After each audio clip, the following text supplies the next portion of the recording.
Allez, on va à la soupe, hein? Les amis, on est devant Le Monde, journal Le Monde qui appartient à Xavier Niel et Mathieu Pigasse. Et comme on dit, là c'est un feedback, on est de retour. Vous savez pourquoi on est là? Parce que quand on est passé la dernière fois, après il y a eu un petit article qui a été pondu. Voilà, on nous a traité de collabos. Comment ça, nous les journalistes, on représente quand même la démocratie, on est la parole du peuple. Quelle parole du peuple? Bonsoir monsieur, bonsoir messieurs, comment allez-vous? Comment va Mathieu? Comment va Xavier? Comment vont les oligarques? Ah, bah il faut connaître ses patrons, hein? Voilà, on vient parce qu'en fait, on voudrait parler charte de Munich avec les journalistes. La charte de Munich est-elle respectée aujourd'hui? Grand débat. D'accord. Alors, ce qui est inquiétant pour la démocratie, c'est quand des milliardaires... Ça pose problème. Le cas Patrick Drahi avec LTV. Ici même Xavier Niel et M. Pigasse. M. Pigasse qui travaille à la Banque Lazare. Ça fait pas bon ménage tout ça, hein, avec la formation. Donc en fait on a un petit message, pas pour les pigistes, parce que c'est des braves gens, pas pour les journalistes qui font leur travail, mais pour les éditocrates, ce qu'on appelle les éditocrates. Ouais, si eux peuvent avoir un écho de nous, de là, en tout en haut, là-haut, c'est déjà bien. Oui. La question, c'est-à-dire que quand on est mis en cause, comme quoi nous attaquons aux journalistes, est-ce que justement la profession de journaliste, ce n'est pas porter l'information, ce n'est pas porter la vérité, et est-ce qu'on se sent nous représenter par ce que vous dites dans vos éditoriaux? C'est ça le problème aujourd'hui. On ne s'attaque pas au journalisme, on tente de faire revivre le journalisme français autant que ça. Et de lui donner une indépendance pas... On a un projet pour vous, que vous repreniez les médias. Les médias appartiennent aux journalistes. Ah bah oui, tout à fait, sous forme de scope et de coopérative. Expulser les oligarques, expulser les oligarques des médias français. Soyez pas dans le, soyez pas dans l'entertainment, dans le frivole, soyez un peu dans le sérieux. On parle de dette, on parle de création monétaire. On va se détendre avec 9 millions de pauvres les gars. Mais ouais, 11 millions de mal logés. On va se détendre. Moi je fais partie du magazine La Vie. Vous savez ce que c'est le magazine La Vie? On fait... Ah ben voilà. Nous, on fait pas mal d'articles sur vous en ce moment. On parle vraiment bien des choses. Donc, quand j'entends quelqu'un comme ça d'énervé, bah oui, moi je vous Dans ce cas-là, est-ce qu'on peut faire un article? Est-ce que vous pouvez pondre un article? Le fait qu'on soit là. Mais moi, je suis pas, je m'occupe de la photo. Donc je peux pas... Ah, de la photo. Ah, vous êtes sérieux? Bonsoir madame, comment se porte le journalisme? Bonsoir. Ah, c'est vrai? Ouais, merci. Vous savez qu'on a fait 3 numéros de suite sur les... J'expliquais à ce monsieur qui est énervé là, et à ce monsieur qui fait bien. Non, non, tout le monde Et après, on est venu répondre à cette question. comme ça, là. Mais regardez ce qu'on fait avant de nous attaquer. Bien sûr, allez-y. Allez-y. Les médias appartiennent à leurs journalistes. Mais regardez ce qu'on fait nous. Eh ben, je peux vous dire que oui, non mais vous avez raison. Parce que la Mais d'ailleurs, désinformation, le la Monde, pendant propagande, des années, appartenait à ces journalistes. la propagande, et il aux y en a ras-le-bol. lecteurs. Mais comment ça se fait que Le problème, c'est qu'après, les gens n'achètent plus. Nous, on tire le diable par la queue. Les gens n'achètent plus. C'est clair, vous avez du mal à lire dans vos magazines. Non mais voilà, regardez, c'est pour ça que je suis descendu, c'est pour ça. Et c'est pour ça que quand je mange du rugby, c'est pas pour être frivole, pour mettre du rugby. Voilà, c'est tout. C'est bien, Alors, citoyen, voilà. voilà. Eh ben, Alors, on va parler de choses sérieuses et on va arrêter de parler du football. Mais c'est pas du Attendez, je vais prendre le panneau. C'est une passion, c'est le sport. Alors, déjà, Bon, ils sont partis dans un débat là-bas. Oh, bah, les amis, Si on ça débriefait débat, un ça peu débat, la journée. Bah, le débriefing de la journée, voilà. Donc là, c'est un petit rappel, parce qu'il faut toujours faire le rappel aux journalistes. Magnifique. Vous avez vu, on a été en territoire islandais, on a été en territoire On a voyagé, vénézuélien. on a voyagé. Voilà, on a demandé l'aide à ces deux gouvernements. On a bon espoir, puisque c'est symbolique, mais on a quand même bon espoir, surtout avec le Venezuela. Ouais, qui nous a très bien reçus, voilà. qui était très ému de nous C'est recevoir ça. et de nos paroles. On est passé devant le FMI, les amis. La Banque mondiale était aussi au sein du FMI, donc ils occupent tous les deux les mêmes bureaux. Voilà, on a été voir en fait des institutions traîtres. Des institutions traîtres au peuple du monde, pas que le peuple français, le peuple du monde. Parce que ces gens-là du FMI mettent, donc Christine Lagarde et la représentante, mettent des pays en faillite. Par les taux d'intérêt exorbitants, par les politiques d'austérité, démantèlement des services publics. Vous voyez? Politique d'austérité, ça pose problème. Ça. Donc la journée était portée là-dessus. Et là aujourd'hui on fait un petit rappel aux journalistes du monde. Parce qu'ils se foutent de la gueule du monde, parce que la dernière fois qu'on est passé, ils nous ont produit un article comme quoi on mettait la pression sur les collabos entre guillemets. Mais c'est ce qu'ils sont. Bah oui. Ah, on n'en est pas loin. Xavier Niel, Mathieu Pigasse. C'est pas eux qui vous payent. Collaborer avec des oligarques de la Banque Lazare. C'est pas eux qui vous payent. C'est eux qui choisissent la ligne. C'est pas eux qui vous payent. On a un projet. Nous proposons dans la future France que vous repreniez à votre compte les médias. Ils appartiennent aux journalistes et plus à des oligarques qu'à des milliardaires. Je suis d'accord, mon garçon. Mais Change tu de l'achètes tous les jours. table. Sur Internet, Bah il y non. a des médias qui cherchent Mais non, le- mais on peut plus. On peut plus. Vous êtes pro-atlantiste, vous soutenez Washington, vous soutenez Bruxelles, vous soutenez l'OTAN, l'Union Européenne. C'est pas possible. Même il y a 2 ans. C'est pas possible. On en crève de plus avoir des lecteurs. Donc c'est pour ça que les autres ils viennent, ils s'installent. Vous auriez peut-être pas dû Mais créer oui, le décodex, achetez le hein, papier, Le achetez décodex. notre- Pourquoi vous voulez qu'on achète? achetez Mais non, notre alors journaux. arrêtez le décodex. Achetez nos Arrêtez journaux, le décodex, comme on ça, l'achètera. aura un peu de sous et on Le décodex. retrouve la Alors liberté. pourquoi vous n'arrêtez pas le décodex? Mais tu sais, il ne tient pas le crayon, hein. On écrit ce qui nous plaît. Il ne tient pas le crayon. Vous êtes sûr? Assuré. Bah, le décodex, faut l'arrêter. C'est un outil de censure et vous le savez. C'est un outil de censure. Relevé, achète le papier tous les jours déjà. Mais je Ça peux sera- ça pas, sera le je peux début pas. des Je l'ai acheté à l'époque d'Éric Fotorino. Depuis qu'il est parti, c'est pas plaisant. C'est pas plaisant, mais non. Arrêtez d'être atlantiste et j'achèterai. Merci du conseil quand même, hein. Achetez le journal, oh là. Pro-atlantiste, pro-Union Européenne, pro-OTAN, dans le LGBTisme. Franchement, c'est quoi le projet? Si c'est pour acheter ça, non, c'est pas la peine. C'est pas la peine. Moi, je veux un vrai journal citoyen qui appartient au peuple. Ouais. Qui appartient au peuple, dans toute sa diversité, mais qui appartient au peuple. Voilà, moi, si c'est pour faire de la propagande pro-OTAN, c'est pas. Non. Et c'est pas notre entendable. journal citoyen, clairement, il s'appellera pas Le Monde, hein, au Exactement. plus. Bonjour madame.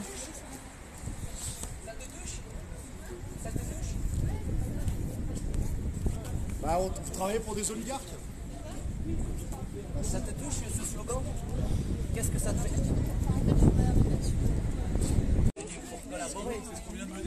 Ah oui? Vous croyez vraiment? Et monsieur Xavier Niel, il a combien lui? Pro-OTAN, pro-Union Européenne, pro-mondialiste. Non, c'est pas mal au monde, hein. Vraiment, on est dans la bonne ligne, là. On est dans la bonne ligne. Voilà, que les journalistes reprennent leurs médias, que ça n'appartient plus à des oligarques, c'est ce qu'on veut. Bon, monsieur le Mac, un petit débrief de la journée pour nos chers amis.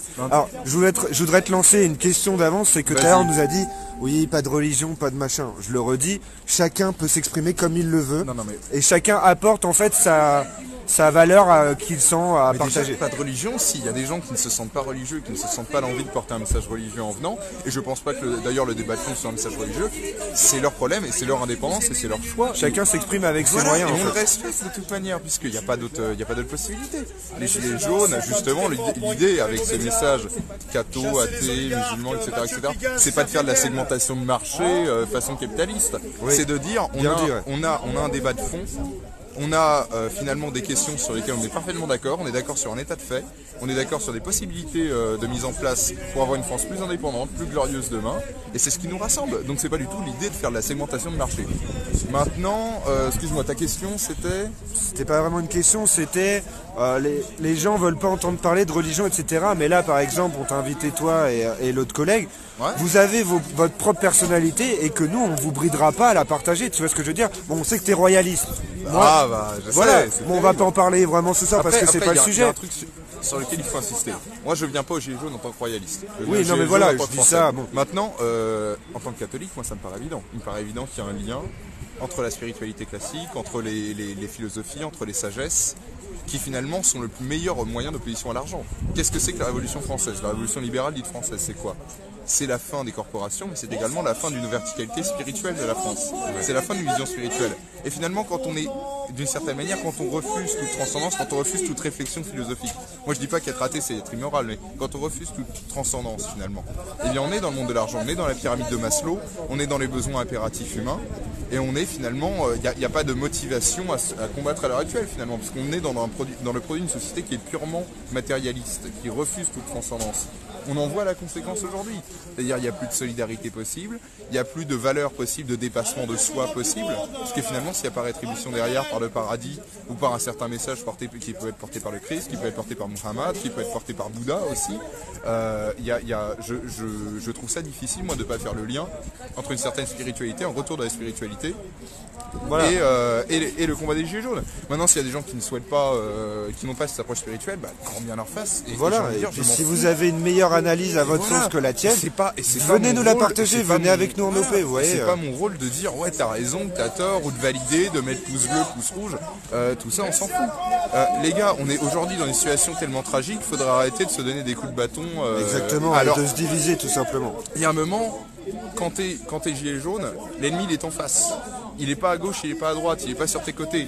À côté de toi, t'as un camarade de combat, tu vois. C'est ça. T'as un camarade de combat et il faut l'accepter, il faut le respecter pour ça, pour ce qu'il fait. Déjà, le simple fait de sortir aujourd'hui avec le gilet jaune, d'aller en action, d'aller au rond-point, d'aller en manifestation, d'ouvrir sa gueule, ça demande déjà tellement de courage. Si en plus on commence à se mordre un petit peu les chevilles, à essayer de se tirer un petit peu la couverture pour favoriser telle ou telle idéologie ou pour favoriser telle ou telle approche, on est dans la merde, on est foutu, oui, ça peut s'arrêter demain. On a un ennemi commun. Il y a un moment, l'ennemi il est en face. Alors moi j'aimerais bien avoir un peu ton ressenti là-dessus. Moi je suis comme qui dirait constituant. Je vise la constituante citoyenne pour écrire les règles du pouvoir. Et je pars du principe qu'on se disputera à ce moment-là en fait. Ouais, tu vois ce que je veux dire? Bien sûr, mais quand on aura des médias éclairés, voilà. Bon, si on y arrive, et de tout mettre sur la table, chacun avec sa sensibilité, et dans un vrai débat, pas en collant des étiquettes aux gens comme ils le font. Voilà. Et là, vous verrez à ce moment-là que quand on pourra parler de nation, comme les nations parlent de nation à nation, de souverain à souverain, on pourra parler de français à français libérés. Exactement.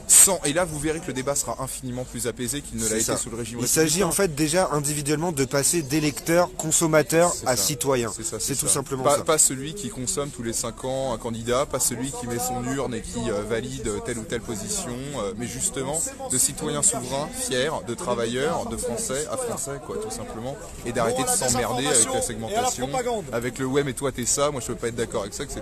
Et là vous verrez que la discussion elle est naturelle, elle se fait naturellement de toute manière. Donc bien sûr qu'il faudra parler de ça. Et là on aura tout le temps de s'engueuler comme tu dis. Exactement. Quand on sera dans un état, il y a quand même les mecs aussi en état de fait qu'il faut reconnaître. On n'a plus aucune souveraineté en France. On a des médias qui sont achetés par une poignée d'oligarques. Ça, les gilets jaunes n'entendent pas assez bien encore, je crois. Je pense qu'il faut quand même réinsister là-dessus parce que c'est la cause de notre malheur et il est là. On n'a plus de production monétaire nationalisée, on n'a plus de frontières possibles, ce qui est quand même un sujet dont il faut parler. On n'a plus d'armée souveraine. On a un pouvoir politique qui est totalement délité, qui se trouve à la Commission européenne bien plus qu'à l'Élysée. On suit leurs directives, et on applique finalement. Moi c'est pour ça quand on dit Macron démission, Macron en prison, mais je suis tout à fait d'accord, mais les gars, mais c'est un gestionnaire ce Macron, c'est une sécrétion de ce système et il disparaîtra avec lui. Hein. Non mais faut dire ce qui est. Ce qui rend la possibilité même à un Macron d'exercer, ce qui rend même la possibilité à un Macron d'exercer, c'est ce système global. Et quand on virera finalement ce système, Macron dégagera avec immédiatement. Oui, c'est qu'un produit, comme un autre. Système, finalement, c'est un produit marketing électoral qui s'est très bien vendu, qui a une campagne de pub massive pendant des mois sur les télévisions achetées. Une fois qu'on vire tout ça, adieu Macron, adieu tout le monde, adieu à toute cette caste politique très très comprador, achetée à des intérêts qui leur sont propres. Hein, parce qu'il ne s'agit pas d'intérêts, finalement, on pourrait se dire oui, mais ils favorisent telle ou telle nation. Non, ils favorisent la leur, hein, c'est tout. Ces mecs-là ne connaissent pas ils n'ont pas de nation, exactement. Ces mecs-là n'ont pas d'héritage, ils n'ont pas de spiritualité. D'ailleurs, comme M. Attali nous le disait, les nations, pour lui, c'est des simples hôtels particuliers qu'il peut disposer comme il veut. C'est logique, mais après, il faut avoir le compte en banque d'un M. Attali pour considérer ça. Hein, parce qu'il y a quand même un état de fait sur lequel il faut insister. D'ailleurs, il revient un petit peu là-dessus en ce moment parce qu'il semble en changer. Et ça, c'est déjà colossal. Quand un Attali commence à dire finalement, il faut remettre la nation au centre, ça montre quand même qu'il y a une crainte de la part de ces oligarques. Ouais, on a le pouvoir. Là, c'est un petit peu en arrière, quoi. Mais voilà, la balle, j'ai envie de dire, la balle est dans leur camp maintenant. Nous, on a fait tout ce qu'il fallait faire, on va continuer à le faire, il n'y a pas de problème. La balle est dans leur camp. Si ces gens-là ne donnent pas le gage et finalement ne choisissent pas une transition pacifique dans laquelle ils vont progressivement s'écarter, et ben on s'arrangera de le faire à leur place. Il n'y a pas de problème, les gars. Donc voilà, vous voulez avoir vos discussions, etc. Faites-le sereinement et en tant que Français. N'allez pas dans le cabotinage, oui moi j'ai raison, toi t'as tort, etc. Et c'est un travail d'humilité, c'est une révolution spirituelle, une révolution personnelle à faire sur soi, pour se dire est-ce que je vaux mieux que l'autre, arrêtez de se dire est-ce que je vaux mieux que l'autre, est-ce que je suis meilleur que l'autre, est-ce que je suis légitime pour lui dire quoi faire et comment agir. C'est ça la véritable question. Et discutons entre Français sur des objectifs sérieux. C'est ça la question aujourd'hui. Monsieur le Mac, mes respects, merci pour ton intervention. Mes respects à toi, hein, et puis salut à tous les internautes. Ouais, on est 500 là, on est 500, c'est formidable. Alors il y en a qui disent évidemment à bas les royalistes, etc. À bas les royalistes, Je l'envoie beaucoup Voilà, d'amour. tout notre amour. Je leur envoie beaucoup d'amour. Mais beaucoup de bisous sur leur cœur triste. Bien sûr, bien sûr. Faut qu'on soit tous unis, les amis. Voilà. Allez. Bonsoir monsieur, un petit peu de lecture quand même avant. Un petit message à Max Efficace, c'est Xavier Niel. On a un projet pour vous. Bonsoir monsieur, un petit peu de lecture quand même avant. Un petit message à Max Efficace, c'est Xavier Niel. On a un projet pour vous. Les oligarques, vous aurez des comptes à rendre. Ce journal aura des comptes à rendre. Mon ami, un petit débrief de la journée. J'ai eu le collègue royaliste là. Alors tout à l'heure on a eu des non, pas de religion, etc. Ce que j'expliquais moi, c'est que nous on invite des gens et ils s'expriment avec leur cœur à eux et leurs idéaux et il n'y a aucune censure. Très voilà. bien. Donc si tu peux faire un petit débrief de la journée, de l'action qu'on a faite et puis répondre un peu à ça, voilà, comme tu veux. D'accord, ok. Alors, bah écoute, pour moi, je trouve que c'est une opération qui a beaucoup d'impact. Donc, on a visé des points stratégiques, donc du pouvoir profond, c'est-à-dire le FMI, c'est-à-dire la domination par la banque et par la dette. Effectivement, je me suis exprimé tout à l'heure sur le live et plus précisément sur mon appartenance religieuse et sur ma foi. Effectivement, je le dis avec le cœur, c'est un ensemble de valeurs que je partage avec beaucoup de gens autour de nous qui ne sont pas de la même Tu t'es adressé confession. à tes frères musulmans tout à l'heure. Effectivement, et j'ai bien précisé tout à l'heure que je m'adressais surtout effectivement aux gens qui sont de la même confession que moi, effectivement. Mais d'un point de vue spirituel et d'un point de vue, comment dire, c'est ça ce que je voulais parler, c'était de cette somme de valeurs qu'on partage au sein de la population. Effectivement, pour certaines de ces valeurs, elles découlent de religion, tout simplement, de religion monothéiste, que ce soit le judaïsme, que ce soit le christianisme ou en l'occurrence, en ce qui me concerne, l'islam. Et la France est la petite fille de l'église originellement. Donc, évidemment. Voilà. Ça fait partie de notre histoire. Exactement, ça fait partie de l'histoire de ce pays. Ça fait partie. Ce pays est né sur des bases chrétiennes. C'est ce qui a permis aux gens qui ne s'entendaient pas à l'époque, hein, parce qu'il suffit de vous renseigner à l'époque, avant la création de la France, c'était des gens qui ne s'entendaient pas. Et sur ce front de la foi, à cette époque, ils ont réussi à créer une nation.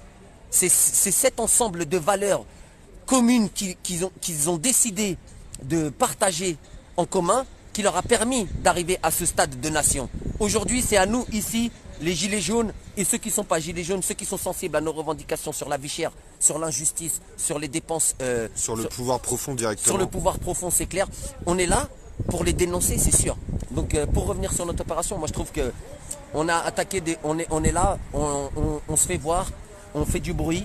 Maintenant, ce qui était très émouvant, c'était très émouvant le passage qu'on a eu à l'ambassade du Venezuela, également à l'ambassade d'Islande où on a été très bien reçus, très bien accueillis.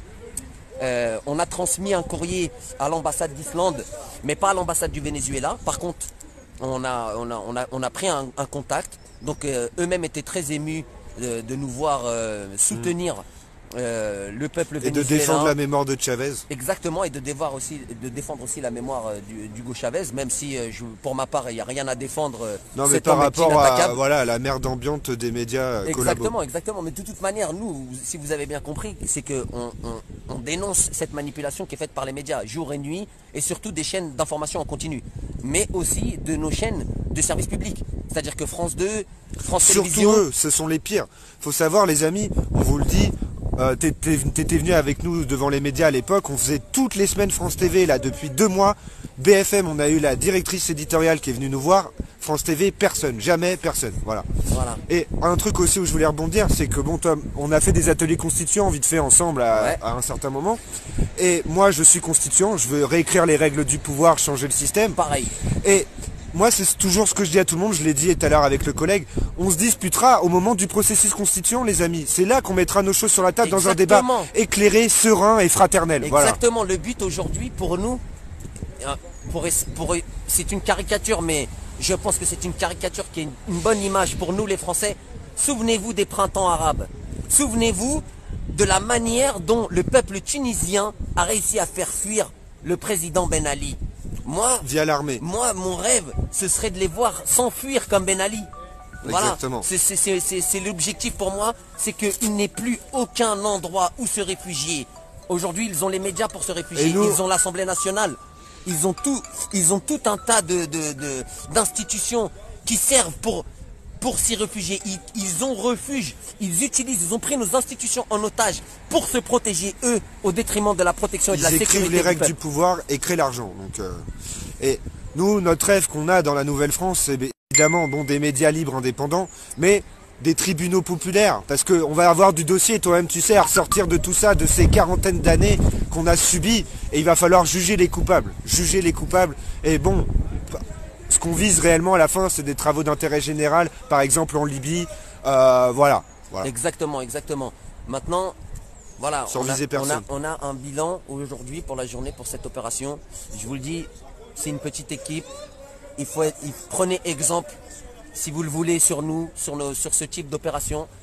Avec vos propres moyens de le faire, vos propres idées, vos propres... Vous n'avez pas besoin d'être une centaine, d'être agressif. Il faut être malin, il faut avoir le sourire, il faut être avenant avec tous ces gens-là, mais il faut être ferme. Oui. Il faut être ferme avec nos ennemis. C'est sublimer la colère qu'on ressent tous, en fait. Exactement. Ici, on a des slogans, on interpelle les journalistes qui viennent nous faire des petits coucous aux fenêtres, qui viennent voir nos messages, qui vont voir nos mobilisations, on demande des réactions et on s'aperçoit bien qu'ils sont tenus par leur journal. On est soi-disant dans un pays libre avec la liberté d'opinion, qui défend ton droit de la liberté d'opinion et ils veulent pas s'exprimer. Ces gens-là, ils passent devant nous et ils nous font des petits signes en levant le pouce, en disant ouais c'est super. Nous on leur parle on leur parle des gens qui les payent. C'est quoi son nom déjà Mathieu Pigasse. Voilà, Mathieu Pigasse, on leur dit voilà, c'est des oligarques, des gens qui payent pas leurs impôts en France, des gros milliardaires qui vous payent. Les mecs ils te disent je sais, mais on peut rien faire, on peut rien dire. Voilà, donc on sait très bien, on a remarqué depuis un certain nombre de temps que la liberté d'expression en France était à géométrie variable. On choisit quelle pensée, quel courant de pensée, comment s'exprimer, dans quels médias. Et qui sert l'oligarchie de manière idéologique. Et on le voit bien, rappelle-toi du matraquage médiatique pour faire élire Macron. C'était juste incroyable dans ce pays. C'est juste incroyable. D'ailleurs, tu parlais de jugement populaire, de tribunaux populaires, je ne sais pas comment ça pourrait être en place. Dans mais les règles de l'art, on verra. Il faudra qu'on fasse une enquête sérieuse sur l'élection de Macron. Car je ne pense pas que cet homme était élu démocratiquement. Je pense qu'ils ont volé l'élection. Je pense qu'il y a eu des magouilles dans les votes. Parce que quand on regarde la réalité sur le terrain, personne ne connaissait cet individu jusqu'à les élections présidentielles et le matraquage. C'est une fabrication de la banque de toutes pièces en fait. Moi, dans mon avis, c'est qu'il y a des chances. Il se peut que Marine Le Pen était en tête, que Mélenchon était deuxième, que le troisième c'était Dupont-Aignan et que le quatrième c'était Macron. Donc dans cet ordre-là, comment expliquez-vous qu'il passe de la 4e place et qu'il passe au 2e tour? C'est quand même incroyable. Il a des amis bien placés, t'en fais pas pour lui.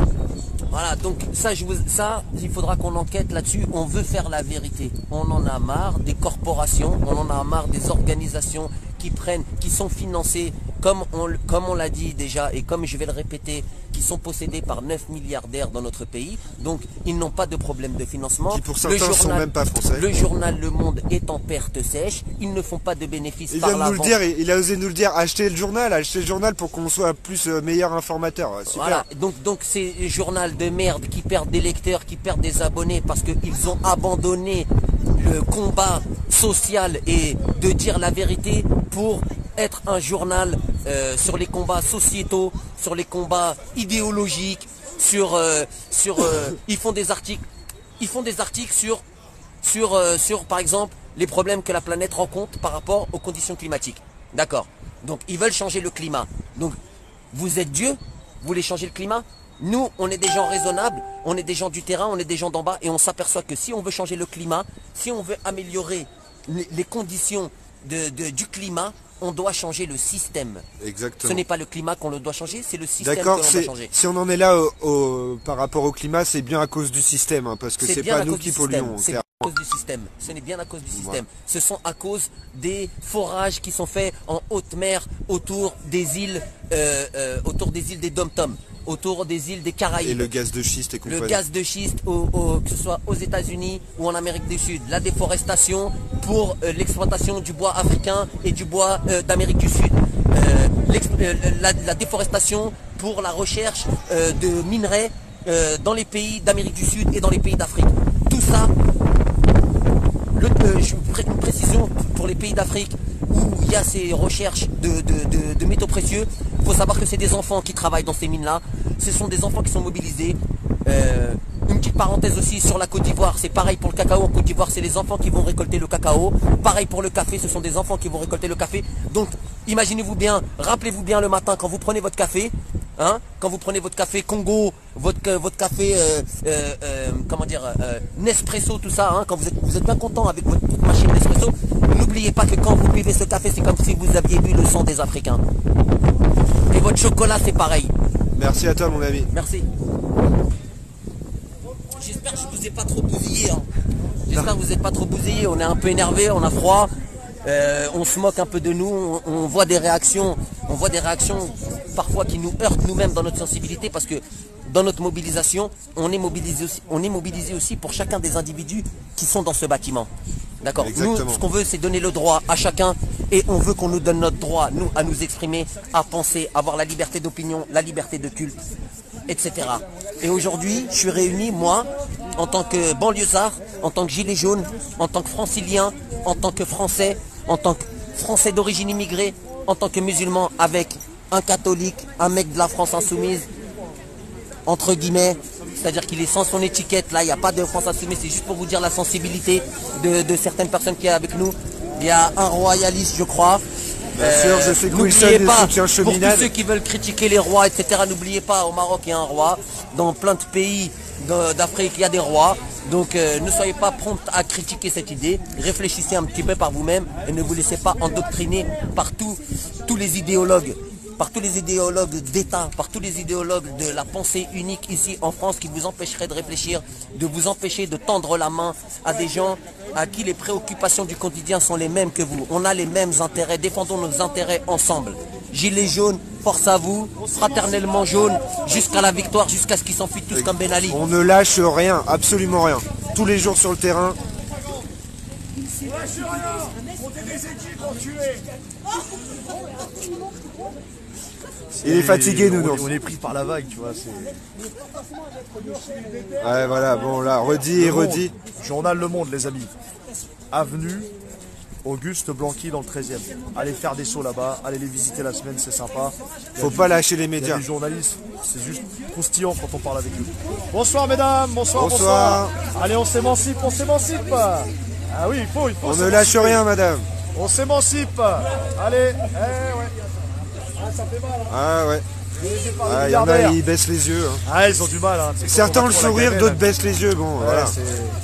Pro OTAN, pro Union Européenne. On soutient la finance internationale. Après, on nous dit que ces gens-là sont indépendants, ils reçoivent pas d'ordre de la rédaction. Vous n'allez pas nous la faire. Nous, on a un projet pour vous, amis journalistes. On a un projet pour vous. Émancipez-vous, mettez-vous en coopérative. Mettez-vous en coopérative. Alors, ça, c'est un très beau projet. Après, il y a des difficultés parce qu'au niveau capital, c'est les oligarques. Tout simplement, nous, les Gilets jaunes, on va vous aider, les gars. On va vous aider à expulser les oligarques du capital des médias pour que ça appartienne à leurs salariés. Et au passage, pas que du capital des médias, bien évidemment.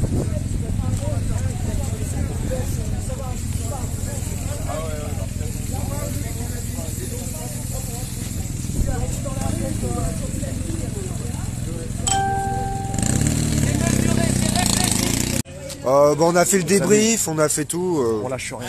On ne lâche rien. On a même demandé de l'aide à des gouvernements. On a demandé de l'aide à 2 pays étrangers qui sont pour nous des exemples, le Venezuela et l'Islande. Quel que soit ce que vous pensez de ces pays, pour nous c'est un exemple. Quelles que soient les erreurs qu'ils ont Je vais faites. vous dire une chose, là maintenant on a atteint un niveau où on ne lâche plus rien de rien. Montez des équipes, mettez-vous en communauté autonome, commencez, faites le travail, responsabilisez-vous. L'heure est à la responsabilisation.